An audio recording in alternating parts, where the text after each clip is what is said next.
Okay, welcome back. So we're going to do a preview of this weekend's fixtures in the Premier League, and we're both going to give our predictions of what we think will happen and a scoreline. So the weekend starts Friday night. It's on Sky. Crystal Palace City. Big game for both, really, but especially, I think, for City, considering they weren't great last weekend. And, if they're going to challenge Arsenal, they're going to have to win these sort of games.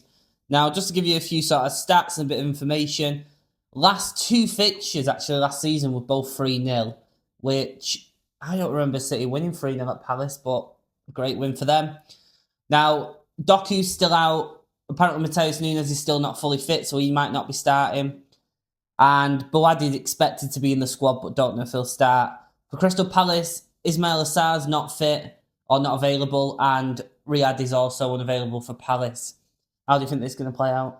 Well, I think it'll probably be a bit of a cagey game, a bit of a tight game. You think, yeah. Crystal Palace will be looking to bounce back after that defeat to Everton, and City will be trying to look to score on a roll, really. I think City will just edge it for me, maybe by a goal, 2-1. Yeah, I think for City, if Matt Gay plays in midfield, I think that's going to be tough. He's returning to his old team. Yeah. I think if Rico Lewis plays at right back, my thoughts on him this week. I think he can't play at right back. I think that's a big disadvantage for them. As for Palace, they actually played quite well against Everton. They got beat 2-0, but had a couple of chances. That XG was actually better if you take that by its word. Now, I don't think Palace will quite have enough. And John-Philippe Mateta is rumoured to be leaving. Well, they've just signed Axel Disasi, though. I like the Disasi signing. I don't know if he'll be registered in time. We'll have to see. But I think City will get over the line as well, but I don't think it'll be convincing. Now, what we're going to do, we'll both give you give your score. Yeah. We'll both give our scores and then we'll reflect every week, see who sort of gets there. Now, I'm also going to go for City 2-1. I just think they'll just have enough, but it could be a really awkward game. And even though they won 3-0 last year, they do have awkward games at Selhurst Park. Yeah. Okay, we're on to the next one now. Nottingham Forest are going to Anfield. It's Iraola's first game as Liverpool manager at Anfield. Massive game. Liverpool, again, weren't great last week. Obviously, Forest have been beaten twice at home by Leeds. And not scored a goal. Concerning. How do you see this one playing out? Well, they just signed Liam Delap. I don't know if he's available. I think it's on the edge whether he'll be available. But I don't even know if he starts. But I think Liverpool will be looking to bounce back. First home game of the season, Iraola fans will be bouncing. try and get a good win. Forest the same. They don't. I almost feel like if Forest get beat, they could get caught in that West Ham trap where they've lost the first two games. And it's almost like, let's not get too far away here. We need points on the board because you don't want to. Forest don't want to go. We've been beaten to Leeds, we've gone to Liverpool.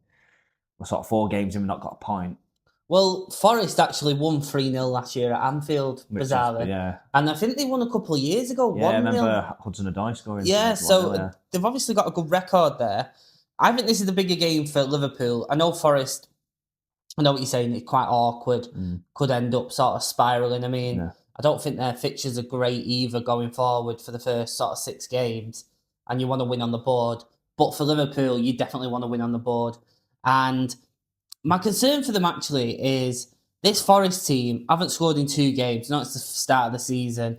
And so you think, Liverpool will be nice and tight. I just don't see how that team can be tight. They've got 2 fullbacks who are not fullbacks. They're wing-backs at best. Then the centre-halves are still, Van Dijk's, looks to me with Van Dijk, he's starting to go over that hill.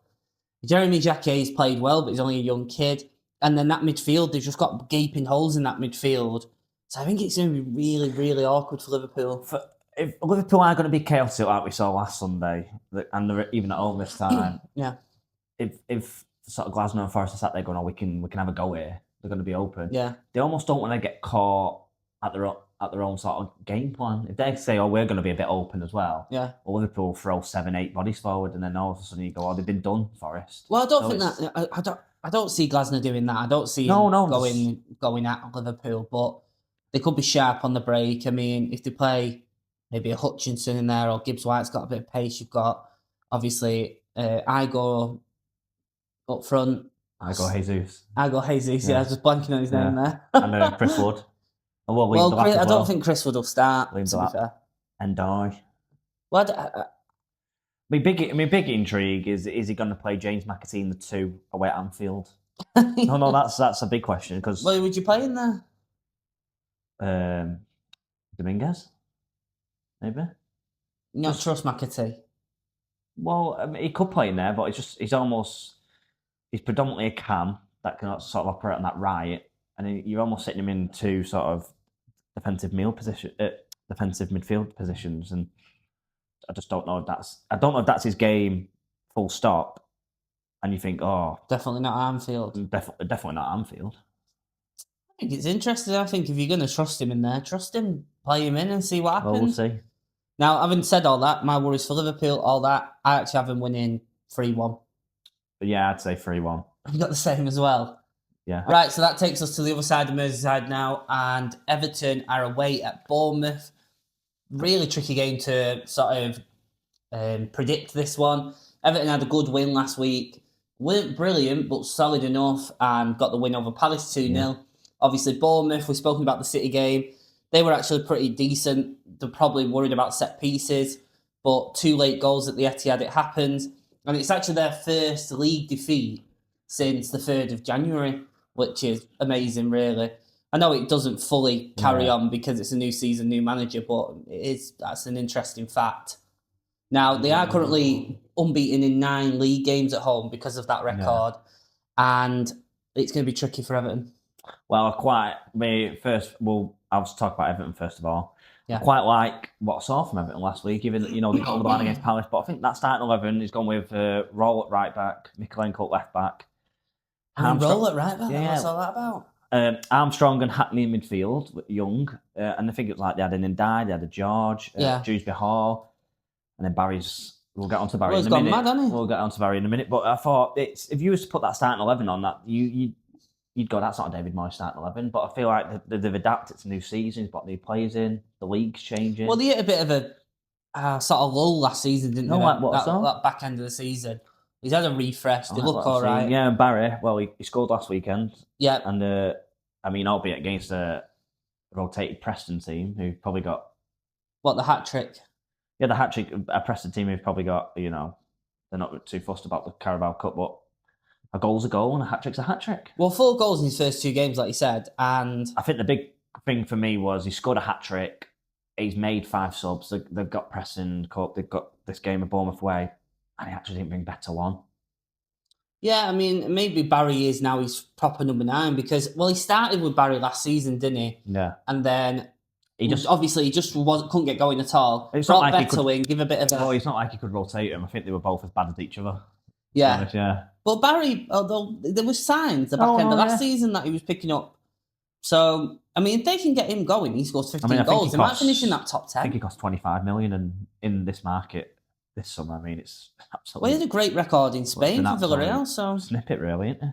Considering players are going... I mean, he's still a bit of a donkey, but, if he scores goals, then who cares? I mean, the attacker market's gone mad, so if they can say, if he gets about 15 goals and you say, we bought it for 25 mil, you go, wow.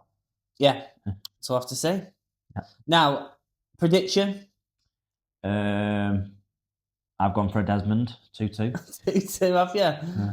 I think Bournemouth get over the line in this one. I just think that record at home is fantastic. I think they've got a good side, but Everton did win their 1-0 last season, so you never know. So I've got Bournemouth 2-1 at home. Okay, we're on to our next game now, and it's another one of the Saturday 3 o'clock kickoffs, and it's 2 promoted sides. Coventry's first game at home in the Premier League in 25 years, and it comes against Hull. What do we think of this one? Well, it's almost what people would say is a 6-pointer. Yeah, it's a big one, isn't it? Oh, even though 2 games in, so you can't read much into it. But if Hull... I think you can. I think this is a massive we sat here 2 weeks ago and I slagged Hull right off, said I don't even know if they get a point. Yeah. Result of the weekend could even be result of the season, to be honest, depending on... Well, we'll see, won't we? But deservedly so as well. If Hull win again at weekend and you go, the 2 games in, they've got 6 points on the board already. You go, well, they've got 6 points already. 2 games, they've got another 36 games left. They've already got 6 points. There's a couple of scenarios here. If Coventry don't win, you go, that's one of the games they'll be looking at where we've got to get 3 points. If we're going to stay in this league, we need to beat Hull at home. If they don't win and Hull win, Hull got 6 points, Coventry haven't got a point, then you're thinking, I don't know where points are coming from. Big problems, yeah. If Coventry win, does that momentum start flowing? Does that confidence come? That's why it's such an interesting game. Likewise, if Hull don't win, you're almost saying, they're on they've got promoted, they've had the summer, they beat United, go to Coventry, get beat, and then it's almost like a. I think a point would be a good result for Hull. I mean, Hull, obviously, both centre-halves scored last week. Yeah. Coventry, what'll be worrying Coventry is they've got a few big names missing. Now, it's not big names in terms of the Premier League or like well-known names, but sort of the cornerstone of their promotion last year. Hadji Wright, who scored 17 goals last year, is still missing. The centre-half, Wolfenden, still missing. But they have brought in Ethan Pinnock. I don't know if he'll be available yet. That's a big bonus for them. One. Now, of course, Coventry have signed Awani, and he scored actually midweek. If they can get him going, I think they'll be good. Now, bizarrely, both games in the Championship were actually 0-0 last year, and I think this will be a similar sort of game where it's quite tight, quite cagey. And I mean, I think that there'll be excitement, but if there's an hour gone and Coventry is struggling, I think there'll be a bit of like tension in the ground, and you're thinking, oh. I'm intrigued to see how it plays out because I just imagine Hull might go there and just sit there. Well, I think that's Hull's season. I'd be like, oh, well, we got 3 points last week. If we can get a point.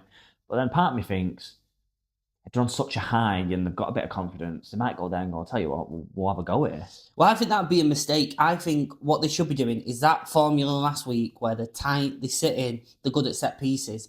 That could get them over the line, especially away from home in the Premier League. If they are approaching it thinking, well, these got beat 3-0 last week.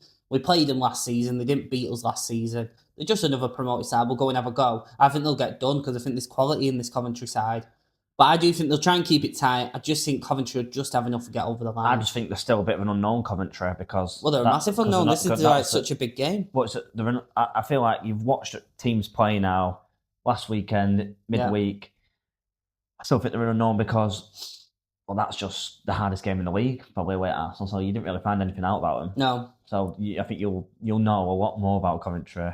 And what do you think we're going to find out? What's that result? I'm going to go for... I don't think it'll be chaotic in terms of goals. No. I think it'll be quite tight. I'm going to go Coventry to scrape over the line 1-0. I'm going to have Coventry 2-0. I think they'll score in about the 70th minute and then score right at the end. Yeah. Okay, on to the 5:30 game now. Saturday, it's a cracker of a game actually.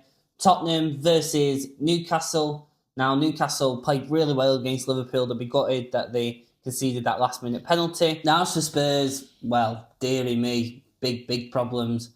Battered at Brentford last week. Now they did beat Charlton 5-1.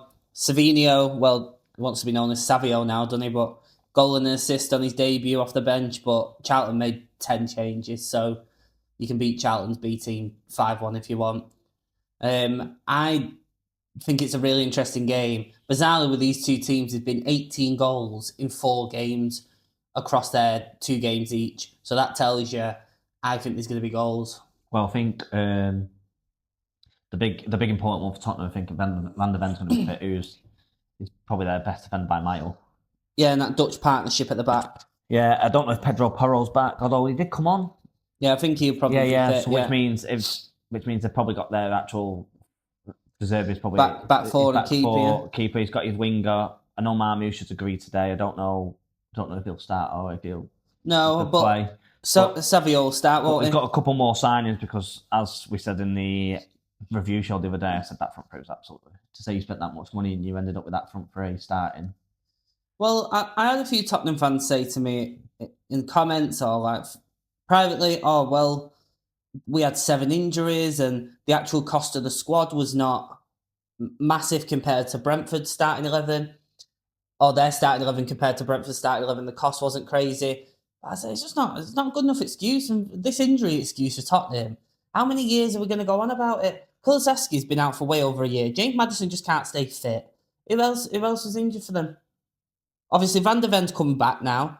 Porro should be back. Javi Simmons, but that's a known fact. Javi Simmons is out for a long time. Bentancur, he's always injured. But the nature of the performance with Spurs, it was still a good enough team to be competing. And I'm not bothered about, our squad only cost 20 million more than Brentford. You got beat 3-0. Yeah, and I'm just so poor. So if they're like that against Newcastle, they'll beat them. Newcastle have won at the Tottenham ground 2-1 the last 2 seasons. Now, Newcastle obviously will be without Dan Burn, club captain now. Joe Linton's still out. Livermentos remains a doubt, but the right back, Dedic, played well, didn't he? Looks like a good sign. So it'll be interesting to see if Nico Gonzalez will play for them in midfield as well, tighten them up a bit. Yeah, I suspected probably he will start. I think Spurs could have dangers, mate. I just can't look past that performance last week. I think they'll score goals, but I think they'll be leaky. So I'm going to go with Newcastle to actually win 3-2 at Spurs.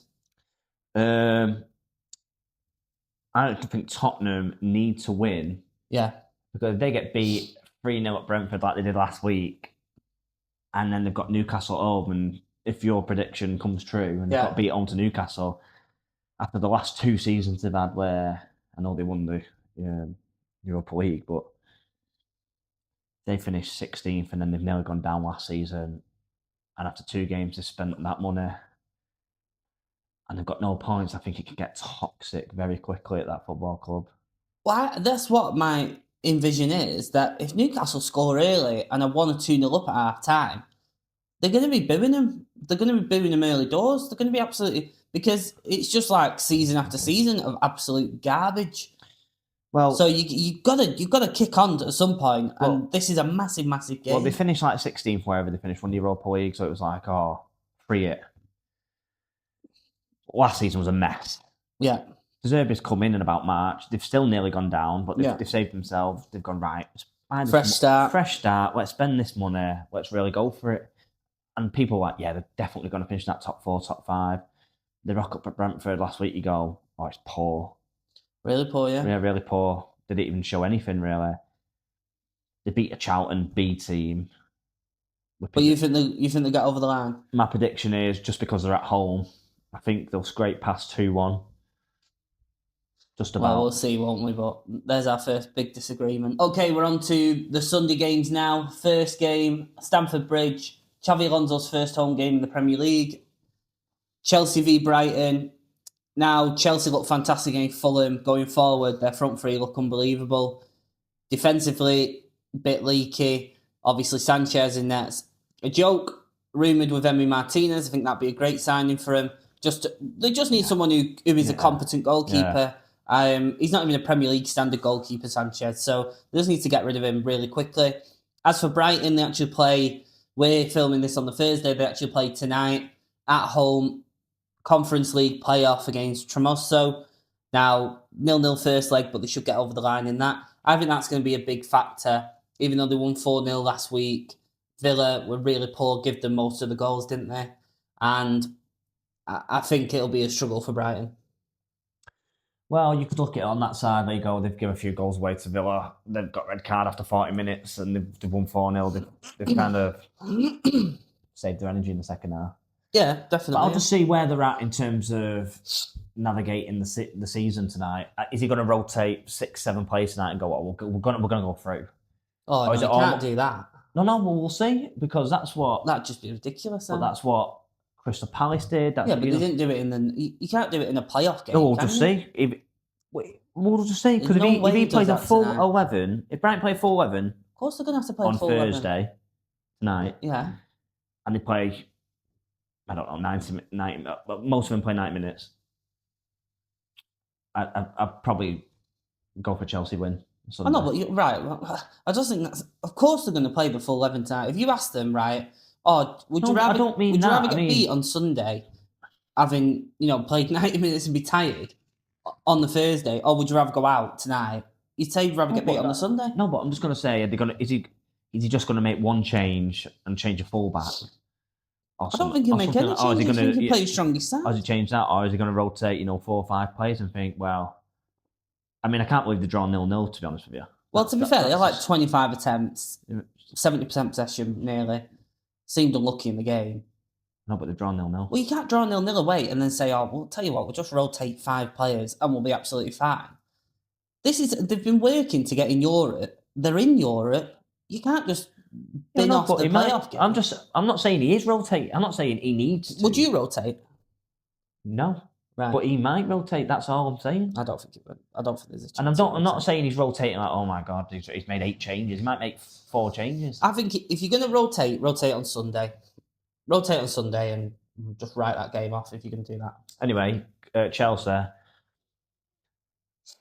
The midfield 2 that started on Monday is not going to be the midfield 2 for the season. James and Lavia. It's going to be Caicedo and Enzo, and if Enzo actually does go, well, it looks like he might go. They'll sign someone else. Oh dear. I think which means Reece James would end up at wing back instead of Gusto.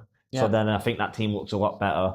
But Gary Neville and Jamie Carragher said on Monday night, if you get that midfield two of Caicedo, Enzo, and then Palmer, Rodgers, João Pedro, is it better than the Arsenal front sort of five? And he said it is. So the front three definitely is. Going forward, they're going to score goals. My issue is, as you said at the start, him in net. If they're going to go a whole Premier League season with him in net, they're almost going to do what Liverpool did under Brendan Rodgers. They're going to get there because you're going to go, oh, they've got a good, like when they had Sterling, Suarez, Sturridge, Coutinho. Yeah. You go, oh, yeah, they've got a good, couple of good players here, like top players. Yeah. They got let down by the defence and the keeper. Exactly what Jurgen Klopp did when he come in. He thought, well, we can't have this with Karius. We'll go and get Alisson, and boom, what happened? Yeah, and it's almost like they bought Aquine, they bought Rodgers in. They're just figuring a few pieces of this jigsaw. It's not fully complete. Yeah, and it's staring at him in the face. The keeper. I mean, I actually think he was going to do the full season of him in net because they've gone whole summer without being linked to a keeper or buying a keeper, and then he's made 2 howlers. Yeah. On Monday night, and he's gone, no. Well, that's what it looks like. Well, I don't see how. I mean, to me, that's crazy for him. But I don't know. I could have told you. I don't know if they're interested in him because I think the Twitter thing, the Fabrizio Romano was his agent has made him available to Chelsea. Martinez? Yeah, not Chelsea are No, interested. I don't think Martinez would be one of the top options for Chelsea, but I think he's still at a top level. He can do a job for a season at least while they're sorting out who they want long term. This is why it was a bit crazy, we said, didn't we? Why they didn't go and get Trafford. I know he made, he's young, but he would have been so much better. It's not like one of their players has had a shot in the box and it's not right in the corner and he's not got there and you go, oh, we should be saving that. It's his positioning's all wrong. And my issue is, I said this off camera, Josh King's shot. He's called Josh King. Yeah. I'm thinking of him from Bournemouth. And that come in my head. Remember Josh King played for Everton and Bournemouth? Yeah, I think they're both called Josh King. Yeah, it's completely thrown me. Sorry, I've just froze there. He's hit it. And if you go bang, it's gone right in at the near post. You can't get beat there. It's actually not even in the corner. And he's not got there. And you go, well, opening night, 25 minutes in, they're already 1-0 up Chelsea. Yeah. And you go, you can't be doing that because I mean, imagine if they're 4 points off Arsenal in April, but Robert Sanchez has cost you 8 points from now until April. You go, oh my God, we'd be top of the league here. Yeah. No, you got to be careful with it. But I mean, you might not, you know what? You might even start at Penders. You never know. I mean, they play tonight as well, Chelsea. But they will rotate. They play Luton tonight in the Carabao Cup. They're not in Europe. I just know that all top clubs, all top managers, they have a look at the keeper. Pep didn't like Joe Hart. He got Cardio Bravo in. Seen Cardio Bravo for season, went no chance. Got Edison in, boom. Yeah. Klopp. It cost Liverpool in 2013-14 with Mignolet in there. Yeah. Klopp had Karius and went no chance. Went and got Alisson. What happened? Boom. Yeah. So all top managers will look at their goalkeeper. You cannot win a league title if your goalkeeper is average. I mean, to be honest, I think if they get Emi Martinez or not, I don't think they'll win the league anyway. But it'll be very exciting and will look quite good. No, but if that front three, if Emi Martinez pulls off some of his worldly saves and he's gained Chelsea 4, 5, 6 points, and they're chasing Arsenal, I mean that they could end up having a right go. I mean, I do think it would be a good signing for them as well because he's got that personality, that leadership, and they're quite young. I just know that Emi Martinez has played in back-to-back World Cup finals for Argentina. Yeah. He's elevated Aston Villa into that Champions League. Yeah. If you said to me, "Do I want Robert Sanchez or Emi Martinez?" I mean, I don't even know why you're asking me. Well, I wasn't. Anyway, prediction. I think Chelsea are going to win. Yeah. I'm tempted to say like 1-0, 2-0. I'm going to say 3-1.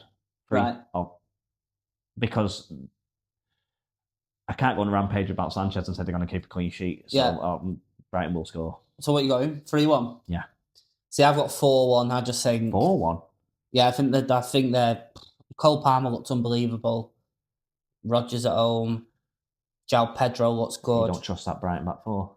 Um, well, no, and I think tonight will take a lot out of them because that's a massive game tonight, and that this it's not got a ton of experience at the back at the moment, Brighton, especially with Vuskovic, who played very well in his debut, but he didn't. He's not played in the Premier League before. First away game, Stamford Bridge. It'll be buzzing. Yeah, 4-1 for me, definitely. Okay, so on to maybe one of the games of the weekend, or especially two of the early form teams of the Premier League, and that is Leeds and Brentford. Now, Leeds have gone to Nottingham twice and won 1-0 and 2-0 against Forest. Now, Brentford maybe look the form team in the country at the moment. I mean, oh my God. Battered Spurs 3-0, beat Birmingham 6-1. Yeah, went mad. And amazingly, I've had 8 different goal scorers, and we're not even a week into the season. No, I really, really do like. They lost Thomas Frank 12 months ago, and you thought Set piece coach. they thought, they could go down these.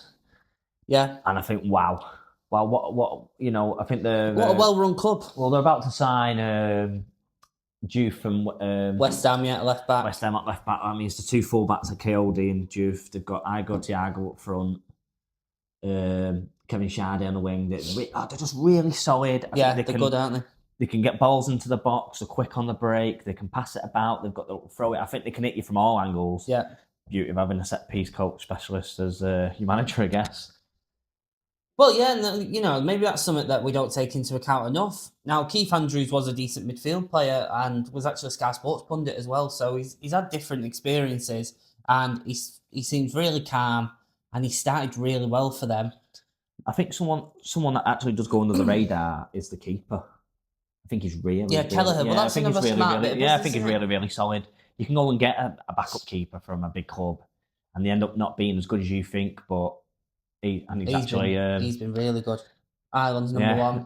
Well, Keith Andrews is actually Irish as well, so maybe that's You already knew about him then, and Nathan Collins just in front's Irish, so he's got that little a little spine, yeah. But no, they are really good. Now Leeds have looked really good as well, nice and solid. Yeah. Now I actually I'm going to give my prediction early doors and say I thought it was going to be 2-2, but I've actually reading up before we come on here, and the last 3 meetings have only produced 2 goals, 2 0-0 draws, a 1-1 draw. So it's always really tight between these two. Yeah. So I don't think there'll be many goals. And to be fair, they're both set up like that, aren't they? And I think Ellenwood Road will be bouncing. They'll be confident. I'm going to go for 1-1 instead. Surely there's going to be some goals. They've both got quality. Harry Wilson, first game at home. Trafford, first game at home. I think, but I do think they're both tight, compact teams. And I mean, it's early doors, so I don't want to, blow my own horn here. But I had Brentford 9th, Leeds 10th. I'm feeling pretty confident about them. Well, going off the stats you've just told me about the last couple of meetings, and both teams being solid. Yeah. Both teams, really just sort of being proper teams, proper Premier League outfits. I mean, I could sort of say there's not been a 0-0 yet in the league. No. Give a 0-0, but I'm not going to do that, I think. They're actually both really solid defensively, especially with that Trafford in net. Brentford's keepers was just spoken about. Yeah. But I just like to think these teams got a lot of quality, a lot of options going forward. So I'm going to say 2-2. You're going to stick with a 2-2. Yep. I mean, there's bound to be goals at some point, isn't there? So bound to be a 0-0 at some point.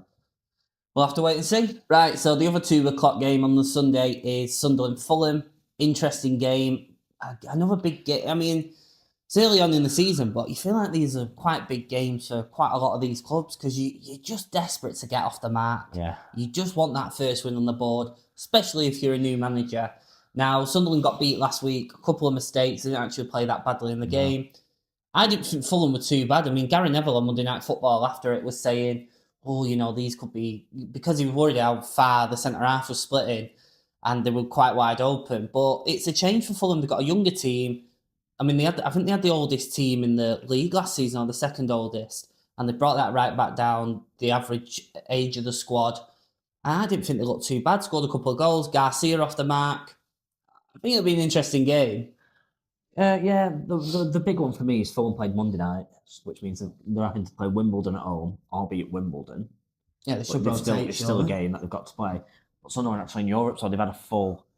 They played Saturday last Saturday. They're not playing till Sunday, so they've had a Yeah. full week off. Sunderland, even though it depends. Fulham have got Wimbledon at home, so I presume they're going to rotate. But our ball might be no. I've come in I new. want to get, I got Yeah, a I one to want to get a get a bit of a win. run going, so he might just play a full 11 for I 70 mean, by the minutes. time you're rotate. watching this, you'll know this, but we'll have to But see. Well, I think we were saying, weren't we, Sunderland, even though he's done an unbelievable job, you feel he's one of the managers that if he doesn't get a good start with Sunderland, yeah, he could be I sacked just pretty feel because quickly. he's so overachieved last season and got him in Europe, Yeah, you almost feel if he sat in 15th in November, you almost feel like he'd get sacked by yeah. that. But I think there was rumours at the end of the season that That we might, he didn't want to slip into the trap that maybe Sheffield United got into, where they've come up, yeah, they've had an unbelievable first season back in the Premier League, yeah. and then they just lost all that motivation, or they got complacent, let's say.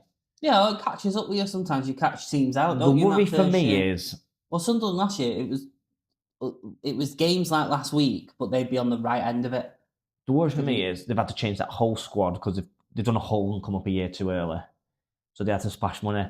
Yeah, but they did that And you last think, season. right, they're They in were Europe. fine. No, but yeah, but you think they're in Europe now. They've stayed in the league, and we had get a few new additions in, and that just Thomas Meunier on a free. It was just Well, they've signed a fullback as well, haven't they, on the free? And then I think they were. I'm sure the rumor just bringing someone else in, but yeah, it's not been enough, has it? And I actually had them to go down. Yeah, I did as well. Yeah, but Well, what do you think for this one, though? Do you think?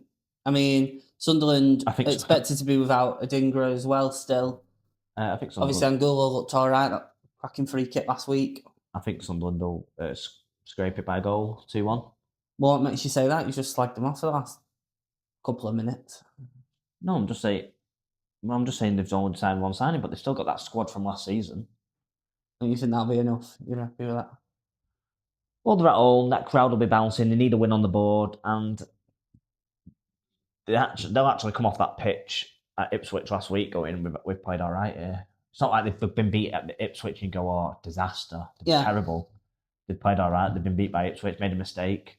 You know, I mean, if the keeper just goes whack up the pitch, I mean, they come off that pitch to a point. Well, it was a bad moment for them last week, and What's your score prediction? it put more pressure on them. But I've got 1-1. I think I like this Fulham side. I like the look of it. I think Arbeloa is going to do quite well, and I don't know. It's just got one of those awkward feels of Sunderland are sort of messing about a bit at home, and Fulham can either nip a goal late on or early on, and make it awkward for them. I mean, if Sunderland win, I actually think they could go crazy. But Sunderland, the wheels were starting to come off in the middle of last season, and Fulham went there and battered them 3-1. Now, whether that'll happen again, I don't know. Obviously, they recovered later on, but yeah, these early games they make it easier when we do our previews in a couple of weeks to decide what the scores will be. We're still finding a lot out about the teams, aren't we? Someone's due a 0-0. But I've not predicted it. Yeah, you're not confident. Yeah. No one wants to predict a 0-0, do they? I mean, come on. Okay, we're on to the half-4 game now. Sunday, United desperate for a win, I would say, because if they don't win this game, there's big alarm bells running at Old Trafford. Instead, they've got Ipswich at home. They'll probably be quite relieved, even though Ipswich won against Sunderland and they beat Leicester in the Cup. Yep. So we'll have to see. I mean, United just shambolic last week. Didn't look like a threat. Ahmad's still out. They signed Carlos Baleba this week, but he's injured till September. Yep. Delit's still out. Agate's still out. Mason Mount might return, but does it make a difference? Don't really think so. What do you think of this one? Well, they simply have to win. It is. It's a must win already. If they rocked up to Hull, got beat 2-0, you go, oh my goodness. And if you tell me at 7 o'clock Sunday night If you've been out for the day, you've not checked your phone, and you get in, put the telly on, Yeah.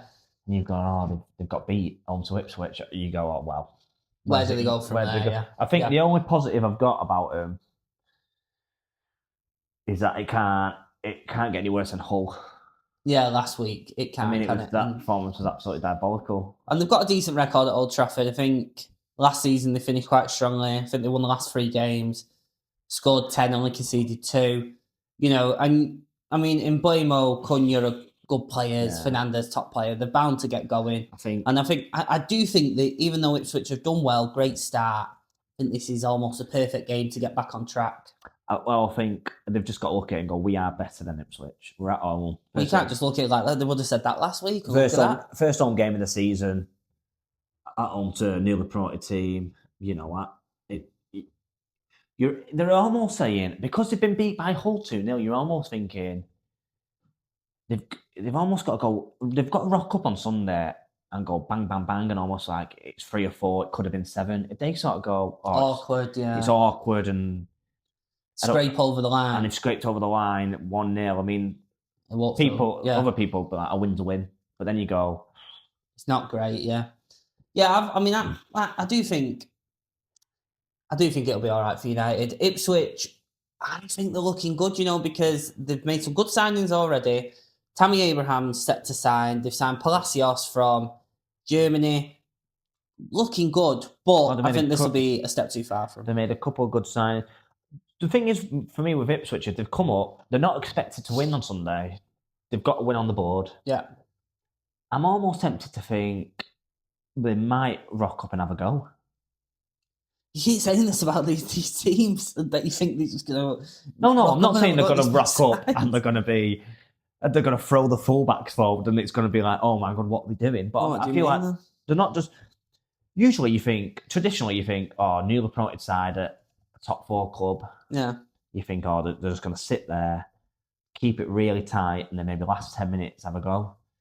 But they've made a few good signings. They've got a bit of quality in that team where you go, if we get on the ball, lads, let's go and have a go. Let's not just try and keep it, win a free kick, knock it long. Let's try and get up the pitch. Let's try and get bodies in the box. Let's try and get a few balls in. Yeah. And I think Gary O'Neill might be like, tell you what, I'm tempted to think, are they going to look at Hull and be like, that's the blueprint? Well, they probably will do, yeah. But obviously, Old Trafford, Sunday, it'll be bouncing, won't it? So it's trickier. Yeah. Prediction? 3-0 United. I've got 3-1. I think Ipswich will just have a goal. Right, final game of the weekend now, and it's a big one. Aston Villa, Monday Night Football. Play host to the champions Arsenal. Arsenal looking imperious at the moment. 3-0 in the Community Shield, 3-0 last weekend, comfortable.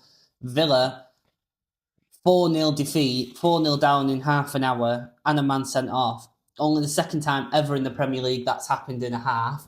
I mean, just historically bad. Great stat. Thanks. Now, Villa did beat Arsenal at Villa Park last season, but this is a very different Aston Villa side. The big storyline going into it, well, apart from Aston Villa's just chaos, will Ezra Konsa, his first game, be against his former club. How big of a loss do you think that is? I mean, he's gone to that World Cup. He's there starting centre half.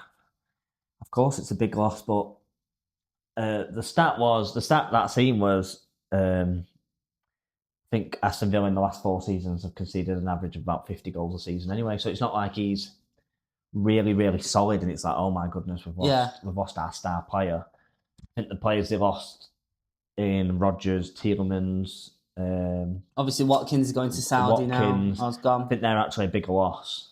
Yeah. Then Konsa. It's still a loss, don't get me wrong. Yeah. My issue is not the selling of Konsa. He's 28. He wanted to go. They're getting 50 million. Yeah. So they're going, no, it's good fee.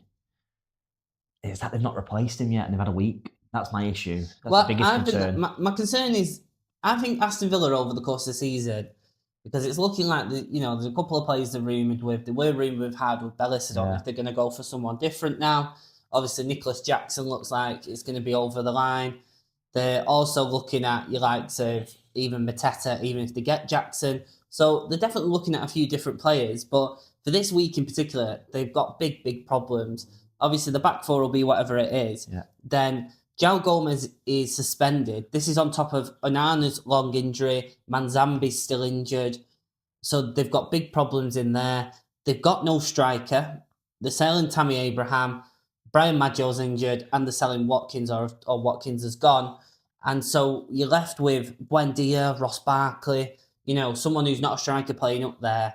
And against a team that is so solid anyway, I don't even know how they're going to score. I think this has come at the wrong time for Villa. Yeah.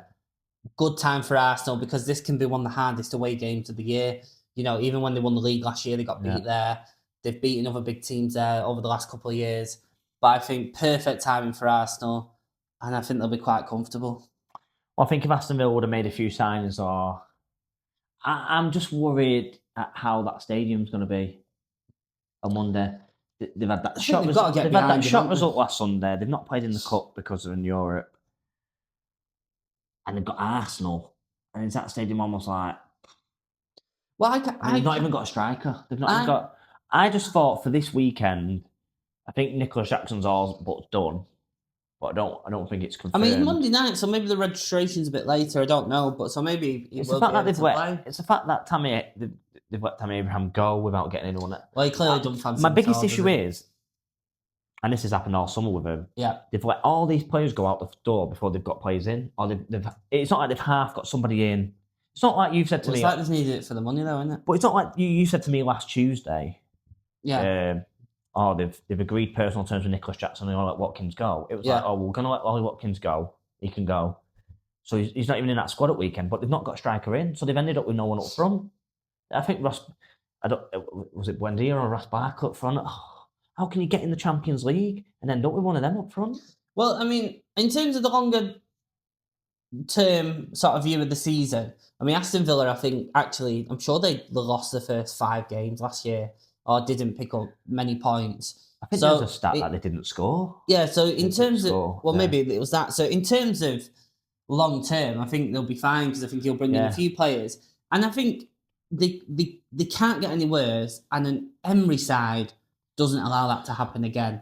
Because if you're 4-0 down to Brighton after 31 minutes, you're playing like that to Arsenal, they're going to get beat about 6-7-0, aren't they? But I don't think it'll be like that. I think they'll keep it tight. I think they'll be nice and organised. I just don't think they'll have enough. So I think it'll be 2-0. I don't think they'll score. No, I don't either. And I've gone for a conservative 3-0. There could be more, you think? Well, if they play anywhere near how they were last Sunday, and Arsenal fancy it, it could be about 6-7-0, honestly. And you go, oh no, it won't be 6-0. And it probably won't be 6-0. That's why I'm not predicting 6-0. But it could be. I mean, the last thing I'd say before we finish is, if you're Arsenal, don't mess about here.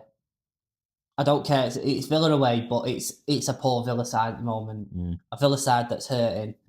Go and win. Don't mess about. Get the win. 6 points. They play Chelsea next weekend. I mean, they can get some of these big fixtures out of the way with and get maximum points. Yeah. Anyway, so that's our predictions, our scorelines. We'd love to hear your scores in the comments. And then next week, we'll review our scores, see what we got wrong, see what we got right, and do this all again.